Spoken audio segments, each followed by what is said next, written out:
ខ្ញុំទៅបាន tablet 3គ្រឿង3គ្រឿង3ពណ៌ពី Blackview វាអង្គុយនៅលើតុខ្ញុំរៀកហើយ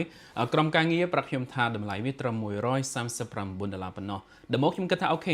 $139វាល្អតែខ្ញុំឆ្ងល់ថានៅក្នុងនឹងវាមិនដែរបន្ទាប់មកខ្ញុំបើកប្រអប់ខ្ញុំហិតក្លិនក្រដាសថ្មីរបស់ថ្មីក្លិនដឹងតែថ្មីតែម្ដងដូចយើងបើកប្រអប់ Amazon Game ដូចជា Steam Deck ហ្នឹងឃើញថាwow គេឲ្យរបស់មកច្រើនគ្រាន់បើមានទាំង Bluetooth សម្រាប់គូសនិងក្តារចុច Bluetooth សម្រាប់ VSR មួយទៀតផងដែរលើពីនេះរាល់ tablet នីមួយគឺភ្ជាប់មកជាមួយស្រោមការពារ case cover ដែលមានពណ៌ម៉ាច់ស៊ីគ្នាជាមួយនឹង color របស់ tablet នឹងផងដែរវាមានខ្មៅកាត់ប្រផេះពណ៌ខៀវនិងពណ៌ផ្កាឈូកវាជា Blackview Tab 90វាអាចប្រើ SIM 4G call ចេញចូលបានមិនមែនតែមួយទេគឺអាចប្រើ SIM បានដល់ទៅ2ឯណោះលើពីនេះយើងក៏អាចថែម memory card ក្រៅដល់ទៅ1TB ផងដែរចំណែករបស់ដែលបន្ថែមមកទៀតមានដូចជា screen ការពារដុំសាកខ្សែ USB-C បញ្ចូលចាក់ SIM និងសៀវភៅណែនាំចំណុចទាំងអស់នឹងហើយដែលខ្ញុំឃើញថា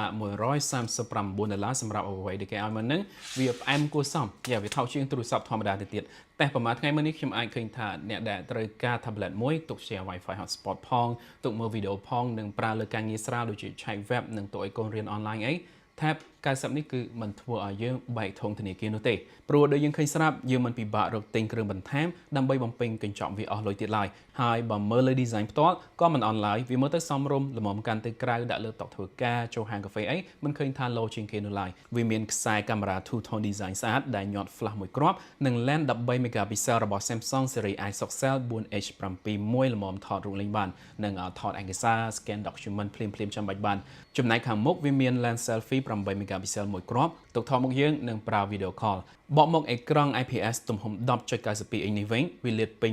83% ដោយនេះ Game bezel វាថយមកខ្លីល្មមមិនធំពេកហើយក៏មិនក្រាស់ពេកវាតូចជាងម្រាមកូនដៃល្មមស space កាន់ចុចបញ្ជាមិនឆ្លងអេក្រង់បានណាមួយតពណ៌វាផ្ដល់មកដិតស្រស់ល្អគ្រាន់បើដោយអ្នកទាំងគ្នាឃើញតាមអេក្រង់ផ្ទាល់ស្រាប់ហើយនេះអាចទុកចិត្តសាច់វីដេអូដែលខ្ញុំបង្ហាញបានដោយសារគ្រប់ review របស់ខ្ញុំកន្លងមកគឺខ្ញុំមិនសេរី color ឡើយព្រោះខ្ញុំតែងតែចង់ឲ្យអ្នកទាំងគ្នាឃើញពណ៌នៃគុណភាពផលិតផលដោយការដែលខ្ញុំឃើញដែរហើយ display នេះវាអាចបង្ហាញបានស្រស់ជាងការគិតទុករបស់ខ្ញុំទៅទៀតជាពិសេសពេលដែលមើលរឿងយើងអាចច្រឡំថាវាជាអេក្រង់1080បានព្រោះ Tab 90វា support Wi-Fi L1 អញ្ចឹងរាល់ពេលដែលយើងចាក់ playback video គ្រប់ streaming service គឺវាអាចចាក់បង្ហាញដល់កម្រិត Full HD ពេញដោយនេះវាមិនមានបញ្ហាពេលដែលមើលរឿងតាមអ៊ីនធឺណិតធ្លាក់គុណភាពដូចជា smartphone ឬ tablet ចិនមួយចំនួនដែលយើងធ្លាប់ជួបប្រទេសនោះទេហើយម៉ូតនេះវាស្រួលប្រើជាងគេជាមួយ keyboard និង mouse បានស្រួលបញ្ជាខ្ញុំឃើញថាប្រើ mouse និង keyboard ក្នុងពេលតែមួយគឺស្រដៀងទៅនឹង laptop ដែរបែបនេះវីដេអូយើងប្រើ desktop ជាង tablet ធម្មតា connect តែជាមួយ mouse និង Bluetooth មួយទៀត